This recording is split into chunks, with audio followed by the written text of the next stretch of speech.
فرماتے ہیں کہ ایک بچی نے یہ کہا کہ میرے والد اور میرے بھائی مجھے نان نفقہ وغیرہ نہیں دیتے، نہ میری کوئی شادی کی فکر ہے،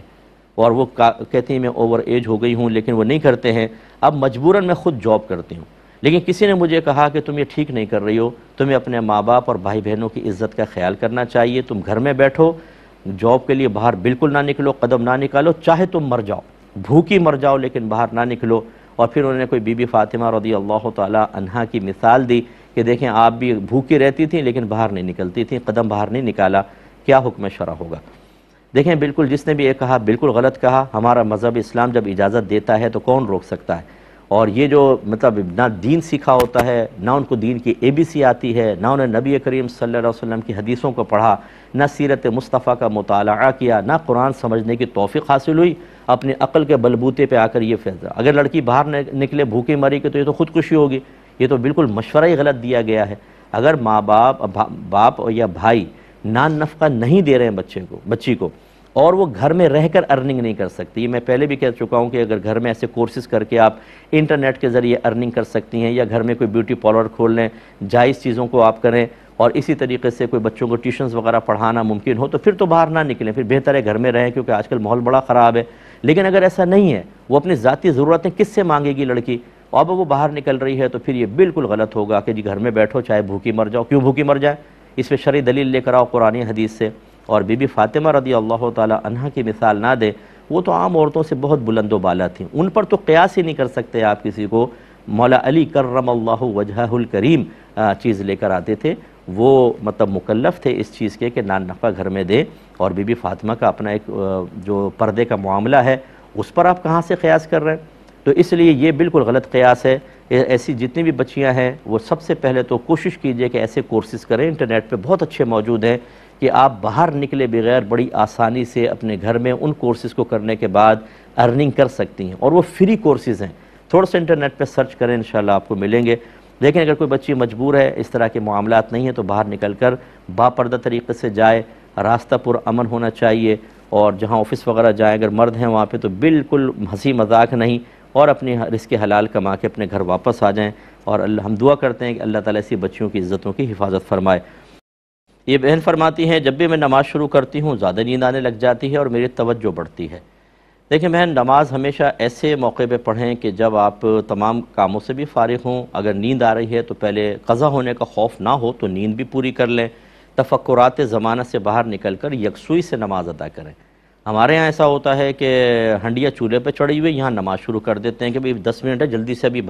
اس سے پہلے کہ وہ مطلب تیل اوپر آئے اور فلاں فلاں ہو تو میں جلدی سے نماز پڑھ دوں، جلدی کرنے کے چکر میں پھر توجہ ادھر ادھر جا رہی ہوتی ہے۔ تو ایسا ہرگز نہ کریں، پہلے تمام چیزوں سے فارغ ہوں پھر نماز کی ادائیگی کی کوشش کریں۔ ہاں بامر مجبوری اگر آپ کو نماز ایسی ہی حالت میں پڑھنی ہی ہے تو بہرحال پھر حتی الامکان اپنے ذہن کو نماز کی طرف متوجہ کریں، آخرت کی طرف، عذابات قبر، میدان محشر، جنت، دوزخ، اللہ تعالیٰ کی گرفت کا احساس، اور اسی طرح مکہ مدینہ کا تصور، یہ تمام امور آخرت کہلاتے ہیں، ان کی طرف توجہ گویا کہ اللہ کی طرف ہی متوجہ ہونا ہوتا ہے۔ تو اس طرح اپنے ذہن میں وہ چیزیں لائیں۔ پھر جو آپ نماز میں پڑھتی ہیں ان کا ترجمہ سیکھ لیں آپ، ثنا کا ترجمہ، الحمد شریف کا، جو صورت مخصوص آپ پڑھتی ہیں، تمام تسبیحات، اتحیات، دعائے قنوت کا ترجمہ پہلے اچھی طرح سیکھ لیں۔ جب آپ پڑھیں گی تو ترجمے کی طرف آپ کا ذہن جائے گا، اور انشاءاللہ آپ کو نماز میں لطف بھی زیادہ آئے گا اور توجہ ادھر ادھر نہیں جائے گی۔ اور بھی طریقے ہوتے ہیں ذہن کو مجتمع کرنے کے، لیکن آپ اس پر عمل کریں، اللہ تعالیٰ برکت دے گا۔ لیکن بس یہ یاد رکھیے گا نماز نہیں چھوڑنی آپ نے، یہ سوچ کے کہ یار میں تو اتنی نیند کا غلبہ ہو رہا ہے، توجہ اتنی بڑھ رہی، پتہ نہیں ثواب بھی مل رہا نہیں مل رہا ہوگا، تو شیطان کہتا ہے چھوڑ دے پھر ایسی نماز، کوئی فائدہ نہیں ہے۔ نو، توجہ ہے نہیں ہے، نیند کا غلبہ ہے یا نہیں ہے، آپ کو فرض پورا کرنا ہی ہے، نماز ادا ہی کرنی ہے، شیطان کی اس میں کہنا نہ مانیے گا، بس اپنے آپ کو ذرا اچھی حالت کی طرف لانے کی کوشش کریں۔ تو اگر میں خودکشی کر لوں تو میرے لیے جائز ہوگا یا نہیں؟ دیکھیں پہلی بات تو کسی بھی معاملے پہ خودکشی کو یہ سمجھنا کہ شاید یہ ہماری مصیبتوں اور تسلسل سے ملنے والی تکلیفوں کا کوئی حل ہے، ایسا نہیں ہے۔ جو ابھی ان مصیبتوں پہ صبر نہیں کر پا رہا، جو دنیا کی عارضی اور ہلکی سی مصیبتیں ہیں، آپ آخرت میں خودکشی کرنے کے بعد اس کے عذاب کو کیسے برداشت کریں گے؟ لیکن شیطان ہماری پھرکی گھماتا ہے کہ یار یہ بڑا میں ٹینس میں ہوں، ڈپریسڈ ہوں، تو بس یہ جان چھڑاؤ تو شاید راحت مل جائے گی۔ وہ راحت نہیں، ایک شدید عذاب ہے، کیونکہ نبی کریم صلی اللہ علیہ وسلم فرماتے ہیں جس نے جس طریقے سے اپنے آپ کو ہلاک کیا وہ اسی طرح اپنے آپ کو ہلاک کرتا رہے گا۔ قبر کے بارے میں بھی ہے اور پھر جہنم کے بارے میں بھی حدیثوں میں ہے کہ وہ جہنم میں اسی طرح اپنے آپ کو ہلاک کرے گا۔ تو یہ کوئی راحت نہیں ہوتی۔ یہ جو اخباروں میں بعض اوقات لکھا ہوتا ہے کہ 3 بچوں کی ماں نے خودکشی کر کے تمام غموں سے نجات پالی، یہ بیچارے یہ صرف ہیڈنگ بنانے کے لیے کر دیتے ہیں، خود لکھنے والے کو نہیں پتہ ہوتا کہ آپ کے نبی نے کیا ارشاد فرمایا۔ یہ عذاب مسلسل ہے، اس لیے اس کو تو آپ بالکل ذہن سے نکال دیں۔ جتنے ہمارے بچے ہمیں سن رہے ہیں جی محبت میں ناکامی ہو گئی، لڑکی کی کہیں اور شادی ہو گئی، وہ خودکشی کرنے پہ آمادہ ہو گئے، بہت محنت کی تھی، امتحان میں پورے نمبر نہیں آئے اور رہ گئے آگے ایڈمیشن لینے سے تو خودکشی کا خیال آنے لگا، یہ ہمارے لیے نجات کا راستہ نہیں ہے۔ ایک بچی نے کہا کہ میری فیملی میرا زبردستی خلا کروا رہی ہے، حالانکہ میں اور میرے شوہر آپس میں راضی ہیں، ہم ساتھ رہنا چاہتے ہیں، لیکن وہ نہیں مان رہے۔ اب میں جب منع کرتی ہوں تو میری والدہ ناراض ہوتی ہیں اور مجھے گالیاں وغیرہ دیتی ہیں۔ دوسری بات یہ ہے کہ یہ بالکل گناہ ہے شدید قسم کا کہ اگر میاں بیوی ساتھ رہنا چاہتے ہیں تو بغیر کسی شرعی عذر کے ان میں جدائی کی جائے۔ نبی کریم صلی اللہ علیہ وسلم ارشاد فرماتے ہیں جو میاں بیوی میں جدائی کروائے وہ ہم میں سے نہیں ہے۔ لیکن اگر کوئی واقعی معقول وجہ ہے جس کی بنا پر ماں باپ ایسا کہہ رہے ہیں، مثال کے طور پہ داماد بد مذہبیت کی طرف چلا گیا ہے، اللہ کو گالیاں دیتا ہے، وہ اسلام کا انکار کر رہا ہے، وہ قرآن کا انکار کرتا ہے، وہ نبی کریم صلی اللہ علیہ وسلم کی شان میں معاذ اللہ گستاخی کر دیتا ہے، اس طرح کے اگر امور میں مبتلا ہو گیا یا اس طرح کی گندی غلیظ حرکات کے اندر جوئے وغیرہ زنا کے اندر معروف ہو گیا، اسی طرح شراب نوشی اعلانیہ طور پہ کرتا ہے، تو پھر تو ان کا یہ فورس کرنا بہت بیسٹ ہے کہ وہ بچی کو اس عذاب سے بچانا چاہتے ہیں۔ اگر لڑکی اس کے ساتھ رہے گی تو گندی عادات کا اثر ضرور آئے گا، پھر جو بچے پیدا ہوں گے یقیناً باپ کا نقش قدم پہ چلیں گے اور اثر قبول کریں گے۔ ایسی صورت میں تو ماں باپ صحیح کہہ رہے ہیں، لیکن اگر ایسا نہیں ہے تو پھر یقیناً ماں کا ناراض ہونا اس کی پرواہ نہیں کی جائے گی اور ان کا برا بھلا کہنا غلط ہے۔ ایسی صورت میں بچی کو چاہیے اپنے شوہر سے کسی بھی طریقے سے انڈرسٹینڈنگ پیدا کر کے اور قانون کا سہارا لے کر وہ معاملہ کریں اگر گھر والے واقعی زیادتی کر رہے ہیں تو۔ اور میرا مشورہ بہترین یہی ہوگا کہ آپ ان تمام مسئلے کو لکھ کر والدین کیوں چاہ رہے ہیں اور آپ کیوں چاہ رہی ہیں ملنا، وہ منع کرنا، تو اس پر ایک فتویٰ لے لیں کسی اچھے دارالعلوم سے، تو وہ پوری آپ کو تفصیل بیان کر دیں گے، اس کی روشنی میں عملی قدم اٹھائیں۔ یہ کویسچن تھا کہ اگر ہم پہلے کسی گھر میں رہتے ہیں تو سنا ہے کہ جو ہمارے مرحومین ہوتے ہیں ان کی ارواح آتی ہیں اور مطالبہ ایصال ثواب کرتی ہیں، دعاؤں کا مطالبہ کرتی ہیں۔ اگر ہم گھر چینج کر لیں تو روحیں کہاں جائیں گی؟ بڑی ٹینشن ہے اس بھائی کو، بے فکر رہیں، ان روحوں کو گھر تک پہنچانے والی ذات اللہ تبارک و تعالیٰ کی، اور ظاہر حدیث میں اس طرح کے مضامین آئے ہیں کہ روحیں آتی ہیں گھر پر اور مطالبہ کرتی ہیں، تو اس لیے ان کا انکار نہ کیا جائے۔ بعض لوگ مذاق اڑانا شروع کر دیتے ہیں، جب حدیث کے اندر کوئی چیز آ گئی، چاہے فرض کر لیں کہ آپ کے نزدیک وہ ضعیف حدیث ہے، پھر بھی اس قسم کے معاملات کے اندر ضعیف حدیث کا اعتبار ہوتا ہے، تو اس طرح مذاق نہ اڑائیں۔ علامہ جلال الدین سیوطی صاحب رحمۃ اللہ علیہ کی کتاب ہے شرح الصدور بشرح حال الموتى والقبور، اس کتاب آپ پڑھ کر دیکھیں، بڑی بیسٹ بک ہے امور آخرت اور خصوصاً موت کے بعد کے اور قبر کے احوال وغیرہ کے لیے بہت اچھی کتاب ہے، اور اس میں اس قسم کی حدیثیں موجود ہیں۔ تو خلاصہ کلام یہ کہ جب آپ گھر بدل لیں گے، الہام تو اللہ تعالیٰ فرماتا ہے، وہ ایسے نہیں کہ روحیں بھٹکتے رہیں گی کہاں چلا گیا، تو وہ آپ کے وہاں پہنچ جائیں گی، کوئی ایسا مسئلہ نہیں ہے۔ یہ کہتے ہیں ہم تین بھائی ہیں جو باہر ملازمت کرتے ہیں، اور میں 4 سال سے ایک رقم مسلسل والد صاحب کو دیتا رہا مکان بنانے کے لیے، بھائی نے بھی دی لیکن نصف دی، لیکن والد صاحب نے ایک نہیں 2 مکان بنا لیے، اس میں بھائی وغیرہ رہنے لگے۔ پھر میں نے جب وہ مکان بن گیا تو رقم جمع کرنا شروع کی، اب والد صاحب مجھے کہتے ہیں کہ اس رقم سے اپنے بڑے بھائیوں کے بچوں کی شادیاں کر دو۔ میں یہ کرنا نہیں چاہتا، میں کہتا ہوں کہ وہ ان کی ذمہ داری ہے وہ کریں، میں ویسی مدد کر دوں گا، کیونکہ میرے ابھی چھوٹے بچے ہیں، کچھ عرصے بعد بڑے ہو جائیں گے تو مجھے ان کی بھی فکر ہے، اور اگر میں سب پیسہ لگا دوں گا تو پھر بعد میں شاید میری کوئی مدد نہیں کرے گا۔ اس پر اگر والد صاحب ناراض ہوں یا ان کی دل آزاری ہو تو کیا حکم ہوگا؟ سوال تھوڑا سا لمبا تھا، لیکن یہ ہزاروں لوگوں کا کویسچن ہے کہ بعض اوقات اولاد ایک صحیح مصلحت کی بنا پر والدین کو اتنی مطلوبہ سپورٹ فراہم نہیں کرتی جتنی وہ ڈیمانڈ کر رہے ہوتے ہیں، اور وہ ماں باپ محتاج بھی نہیں ہوتے۔ ایسی صورت میں اگر ماں باپ ناراض ہوتے ہیں تو یاد رکھیں ان کا ناراض ہونا بیجا ہے۔ اولاد پر بس اتنا واجب ہے کہ اگر محتاج ماں باپ ہوں، وہ کھانا پینا لباس اور رہائش افورڈ نہیں کر سکتے اور بیٹا کر سکتا ہے تو وہ اتنی چیزیں ان کو پرووائڈ کرے گا، اس سے زیادہ پیسہ دینے کی اولاد کی ذمہ داری نہیں ہے۔ اور جبکہ پھر اپنی بیوی بچے بھی ہوں. مجھے نہیں پتا کہ ان کی فیملی کیسی ہے، لیکن میرے تو سینکڑوں ایسے، میں تو روزانہ ایسے کیسز دیکھتا ہوں کہ پیسہ خرچ کر دیا بہن بھائیوں پر، ان کی شادیاں کر دی، مکان بنا کر دے دیا، مکان اپنے نام کروا لیا، اور جب اس کی نوکری چلی گئی اس کے بیوی بچوں کو بھی باہر نکال دیا، بھائی کو نکال دیا کہ چلو جاؤ یہاں سے. اس طرح کے ظالمانہ رویے بھی ہیں. اس لیے ہم یہ کہتے ہیں ہمیشہ کہ اعتدال قائم رکھیں. جو لوگ اپنے بہن بھائیوں ماں باپ کی نظروں میں ایک مقام حاصل کرنے کے لیے بیوی بچوں کو اگنور کر کے تمام چیزیں ان پہ خرچ کرتے رہتے ہیں، بیوی جلتی کڑتی رہتی ہے، وہ اپنی بنیادی ضرورت کی چیز بھی حاصل نہیں کر سکتی، بچوں کے فیوچر کے لیے باپ کو کوئی پرواہ نہیں ہوتی کہ کیا ہوگا اگر آج باپ کا ایکسیڈنٹ ہو جائے، ان میں سے کوئی بھی ایسا نہیں ہوگا جس کو سپورٹ کرے گا. اس کو بھی پتہ ہے کہ سب اسی وقت تک میرے ساتھ ہیں جب تک میں مفادات دے رہا ہوں. جہاں میرے مفادات اور فائدے دینے کا سلسلہ منقطع ہوا، نظریں بدل جائیں گی، لیکن کوئی پرواہ نہیں. پھر ویسی ہو جاتا ہے انتقال ہو گیا، بیوی بچوں کو گھر سے باہر نکال دیا سسرال والوں نے. یہ غلط طریقہ ہے. صحیح یہ ہے کہ آپ بالکل اپنے بہن بھائیوں کی بھی سپورٹ کریں اگر محتاج ہیں، والدین کی بھی کریں، لیکن اپنے بیوی بچوں کو بالکل اگنور نہ کریں اور ان کے لیے جمع رکھیں. اب اگر والد صاحب بیجا، اور یہ بالکل بیجا ڈیمانڈ تھی کہ بھائیوں کے بچوں کی شادی کرو، یہ آپ کی کوئی ذمہ داری نہیں ہے، یہ تو دادا کی بھی ذمہ داری نہیں ہے، ان کے والد کی ذمہ داری ہے، وہ خود کریں گے. تو لہٰذا اگر والد صاحب ناراض ہوتے ہیں، آپ پیار محبت سے ادب سے عرض کر دیں، بحث نہ کریں، غصہ نہ ہوں، ڈانٹے ڈپٹے نہیں. لیکن جو آپ کر رہے ہیں کہ پیسہ آپ جمع کر رہے ہیں اپنے بیوی بچوں کے لیے،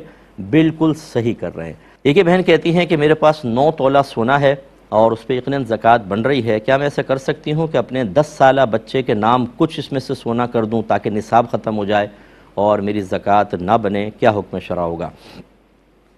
دیکھیں بہن، اس طریقے سے کرنا اگر زکوٰۃ کے بچانے کے لیے ہے تو یہ انتہائی غیر مناسب اور بہت ہی قابل گرفت نیت ہے. ایسا نہیں ہونا چاہیے. ہم اصل میں صحیح بات میں آپ کو عرض کروں کہ ہم اللہ تعالیٰ کو اپنا رب تو کہتے ہیں، لیکن میں نے یہ دیکھا ہے، میں مشاہدہ کیا ہے کہ لوگوں کو اللہ تعالیٰ کی معرفت حاصل نہیں ہوتی. یعنی معرفت تامہ تو کسی کو، کامل معرفت تو کسی کو نہیں ہو سکتی، لیکن بہرحال جو ایک ضروری معرفت ہوتی ہے کہ ہم سمجھیں، غور کریں کہ پوری کائنات کا نظام اللہ تعالیٰ چلا رہا ہے. آسمان اللہ نے پیدا کی ہے، زمین اللہ نے پیدا کی، ہر طرح کی نعمتیں، اور یہ نظام تقسیم رزق آپ دیکھ لیں کہ روزانہ لاکھوں شیر، لاکھوں چیتے، ہاتھی، زیبرے، انسان، جنات اور جتنی بھی مخلوقات ہیں سب کی غذائیں اور مختلف، اور سب کو اللہ تبارک و تعالیٰ عطا فرما رہا ہے. اس کے خزانوں میں کس چیز کی کمی ہے؟ ہم یہ سمجھتے ہیں کہ 9 تولہ سونے کے بعد اللہ تعالیٰ شاید کیا دینے پہ قادر نہیں ہے، اس کے راہ میں خرچ کریں گے تو مال کم ہو جائے گا. حالانکہ آپ کے نبی نے ارشاد فرمایا کہ تم صدقہ کرو، خدا کی قسم صدقے سے تمہارا مال کم نہیں ہوتا. اس لیے میری بہن اس طرح بخل میں ہرگز مبتلا نہ ہوں، یہ آپ کی اچھی سوچ نہیں ہے. آپ زکوٰۃ نکالیں، غریبوں میں تقسیم کریں، جہاں پر حق بنتا ہے دیں. انشاءاللہ آپ دیکھیں اللہ تعالیٰ آپ کو کیسے برکت دیتا ہے، اور ایسے مقامات سے آپ کے پاس رزق آئے گا کہ آپ کے وہم و گمان میں بھی نہیں ہوگا. لیکن اگر آپ بخل کریں گی، یہ 9 تولہ بھی باقی نہیں رہے گا، اور یہ اس کے اندر بھی خرابیاں پیدا ہوں گی، اور یہ اثرات آپ کے بچوں کے اندر بھی منتقل ہوں گے. ہو سکتا ہے آپ اور پھر میدان محشر میں آپ کے بچے بھی بخل کی وجہ سے قابل گرفت ہو جائیں. تو یہ بالکل ٹھیک نہیں ہے اس طرح کا حیلہ اختیار کرنا. ایک کالر بچے کے کویسچن لے لیتے ہیں. کہتی ہیں کہ والدین لڑ رہے ہیں اور والد صاحب گالی گلوچ کرتے ہیں، الزام لگاتے ہیں، ہمیں کیا کرنا چاہیے؟ پہلی بات تو یہ کہ بیٹا آپ کو صبر ہی کرنا چاہیے، اور کیا کر سکتے ہیں، کیونکہ نہ آپ والد کی فیور کر سکتے ہیں ایسی صورتحال میں، نہ والدہ کی فیور کر سکتے ہیں. اچھی طرح یاد رکھیں کہ جب ماں باپ میں جھگڑا ہو تو ان کا معاملہ اللہ کے سپرد کر دینا چاہیے. اولاد کسی ایک کی فیور میں دوسرے سے بدتمیزی کرے گی تو جہنم کا راستہ ہے. اور اسی طرح جو ہسبینڈ وائف مجھے سن رہے ہیں کہ بعض اوقات آپس میں جھگڑا ہوتا ہے اور بچوں کو اپنی فیور میں کر کے فریق مخالف کے اگینسٹ کر دیا جاتا ہے. ماں بیٹوں کو کہتی ہے کہ تمہارا فائدہ کیا ہوا جوان ہونے کا، تمہارا باپ مجھے یہ کر رہا ہے وہ کر رہا ہے. کبھی باپ یہ کہتا ہے کہ تمہاری ماں نے ایسا کیا، وہ بچے اس کے مخالف ہو جاتے ہیں. تو آپ اپنے ہاتھوں سے اپنے بچوں کو جہنمی بنا رہے ہیں. ان کو وہ عذاب ہوگا آخرت میں کہ آپ خود پچھتائیں گے کہ ہم نے کیوں ان کو استعمال کیا. بچوں کو ہرگز استعمال نہ کریں. پہلی بات تو یہ کہ جھگڑا ہی نہ کریں. خدا نہ خواستہ کبھی جھگڑا ہو جاتا ہے، فوراً سے پیشتر ختم کریں اس کو. اور بچوں کو چاہیے کہ وہ کسی ایک کی فیور نہ کریں. ہاں، بیٹوں کے بارے میں ضرور لکھا ہے کہ باپ اگر ماں کو مارنے لگے تو وہ ماں کو کے سامنے اس طرح آ جائیں، ماں کو پکڑ کر لیں کہ پیٹھ پہ والد صاحب ماریں تو کھا لیں. یوں نہیں کر سکتے کہ سینہ باپ کی طرف کر کے اس کا ہاتھ پکڑ دیں یا دھکا دیں باپ کو، یہ نہیں کر سکتے. مار کھا کے ماں کو بچا سکتے ہیں لیکن وہ باپ سے بدتمیزی نہیں کر سکتے. تو میں گزارش کرتا ہوں ایسے جو پیرنٹس ہیں خدا را ایسا نہ کریں. آپ کو بچوں کی ذہنی تکلیف کا کوئی اندازہ نہیں ہے. آپ لڑتے ہیں، جھگڑتے ہیں، شاؤٹنگ کرتے ہیں، ایک دوسرے پہ الزام لگاتے ہیں، وہ بچے مطلب ڈپریسڈ ہو جاتے ہیں بیچارے، اسکول جاتے ہیں، ان کی ذہنی نشو و نما صحیح نہیں رہتی، ان کی شخصیت کی تکمیل نہیں ہو پاتی. وہ ان چیزوں کو دیکھ کر پھر وہ چیزیں ذہن میں محفوظ ہو جاتی ہیں. جب ان کی شادیاں ہوں گی وہ خود ایسا پریکٹیکل کریں گے. کیوں اپنے ہاتھوں سے اپنے بچوں کو تباہ کرتے ہیں ہم لوگ؟ تو یہ بچوں کو چاہیے کہ صبر کریں اور والدین کو چاہیے کہ عقل کا دامن تھامیں. دیکھیے جو بچے نے بہن نے کویسچن کیا کہ یہ تہجد کے نوافل کتنے ہوتے ہیں، دیکھیں کم از کم 2 ہوتے ہیں اور نبی کریم صلی اللہ علیہ وسلم سے 8 تک بھی ثابت ہیں. تو آپ اگر زیادہ بھی پڑھنا چاہیں منع نہیں ہے، لیکن کم از کم 2 اور 8 سنت اور اس کے آگے آپ جا سکتے ہیں. اور اس میں سورہ اخلاص ایک بار پڑھ لیں ہر رکعت کے اندر، ہر رکعت میں، پہلی میں بھی دوسرے میں بھی. اور اگر چاہیں تو 3 بار پڑھ لیں تو فائدہ یہ ہوگا، جیسے حدیث میں ہے کہ جس نے 3 بار سورہ اخلاص پڑھی تو یہ ایک قرآن کے برابر ہے، یہ ایک سورہ اخلاص تہائی قرآن کے برابر ہے. تو اس کا مطلب ہے 3 دفعہ سورہ اخلاص کا ثواب پورے قرآن کے پڑھنے کے برابر حاصل ہوتا ہے. تو اس لیے آپ 3 دفعہ ہر رکعت کے اندر الحمد کے بعد سورہ اخلاص پڑھ سکتی ہیں. یہ حضرت فرماتے ہیں کہ بیٹے نے 3 سے زائد مرتبہ بیوی کو طلاق دی اور ہمارے سامنے اقرار بھی کیا، اب وہ صلح کر کے بغیر حلالہ وغیرہ کے ساتھ رہ رہے ہیں، اور میں نے جب فتویٰ لا کر دیا تو وہ اس کو تسلیم نہیں کر رہے ہیں، کیا حکم شرع ہوگا؟ دیکھیں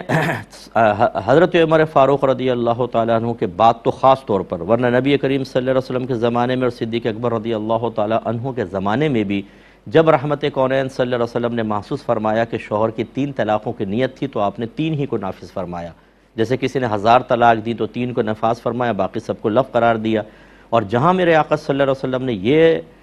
اندازہ فرمایا کہ طلاق اس نے 1 دی تھی اور 2 مرتبہ اپنے یہاں کے کلام کے اسلوب کے اعتبار سے 2 مرتبہ اس کی تاکید ذکر کی تھی، نئی طلاق دینا مقصود نہیں تھی، وہاں آپ نے 3 کو 1 بھی قرار دیا ہے. جیسے ہم کہتے ہیں یار پانی پلا دو، پانی پانی، تو یہ 1 پانی ہم نے مانگا ہے، 3 گلاس پانی یا 3 طرح کے پانی نہیں مانگے. تو یوں اس میں ہوتا تھا طلاق دی، طلاق طلاق، تو پھر یہ کہ وہ 2 طلاقیں صرف پہلی والی کی تاکید کے لیے ہوتی تھیں. لیکن عمر فاروق رضی اللہ تعالیٰ عنہ کے دور میں یہ اسلوب کلام تبدیل ہوا اور آپ نے محسوس فرمایا کہ 3 کا ہی ارادہ کرتے ہیں، اور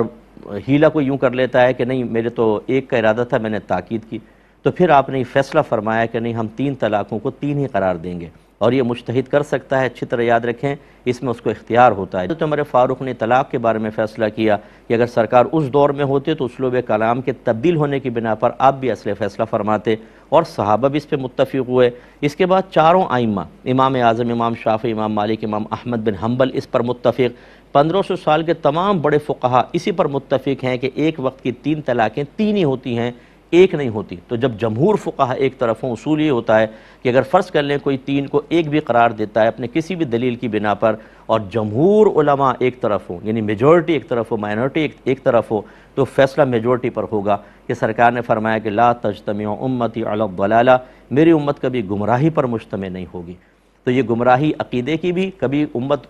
گمراہ عقیدے پہ مجتمع نہیں ہوگی. اس طرح فقہا کے مابین جب مسائل ہوتے ہیں تو جس طرف اکثریت ہوتی ہے حق ادھری ہوتا ہے. لہذا آپ کا بیٹا بالکل غلط کر رہا ہے، اب وہ ان کا ساتھ رہنا گناہ ہے. اگر جسمانی تعلق قائم کریں گے زنا خالص ہے. اسی حالت میں کوئی بچہ پیدا ہوا تو وہ بچہ کہ نسب باپ سے ثابت نہیں ہوگا اور وہ جائز نہیں ہوگا بچہ. اس میں اصول یہ ہوتا ہے کہ اب یہ نہیں کہ آپ ماریں پیٹیں یہ کریں، آپ کو سوشل بیک آؤٹ کرنے کا حکم ہے. آپ ان سے ملنا جلنا چھوڑ دیں، نہ خوشی میں وہ آئیں نہ غم میں ان کو آنے دیں، نہ آپ ان کے خوشی اور غم میں جائیں. اگر کوئی ایسا نہیں کرے گا، نرم رویہ رکھے گا، ان سے رابطہ رکھے گا، تو بس میدان معاشر میں پھر یہ بھی حساب کتاب کے لیے تیار رہے کہ آپ کا اس کے ساتھ ملنا جلنا یہ اصل میں اس کو گناہوں پر دلیر کر دے گا، اور جتنے وہ گناہ کرتا رہے گا اس طرح میل جول رکھنے والے سب پر وبال ہوگا، اور سب کے سب آخرت میں اللہ تعالیٰ کی بارگاہ میں قابل گرفت قرار پائیں گے. اپنے عورتوں کو مسجد میں آنے سے روکا، حالانکہ نبی کریم صلی اللہ علیہ وسلم اور صدیق اکبر رضی اللہ تعالیٰ عنہ کے دور میں عورتیں مسجد میں آتی تھیں.